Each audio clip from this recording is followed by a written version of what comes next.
So please, can you introduce yourself? Yes, my name is Oleg Zaretsky and I am Chief Executive Officer for uScovery TMCC.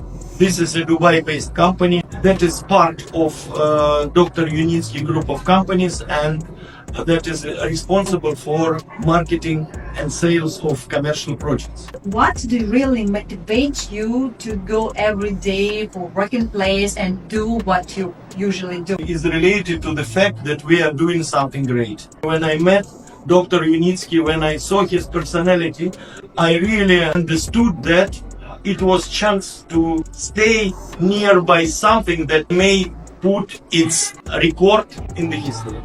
Definitely, stream transport is the future technology. But could you tell me your personal beliefs and your personal opinion how it will be already all over the world? I would assume that we are the most ecological, we are the most safe, and the main thing, the most affordable transport all over the world. Stream transport is the only one chance for developing countries to establish their public transport system, to solve their logistic issues. I'm sure that even from this point, we will have success.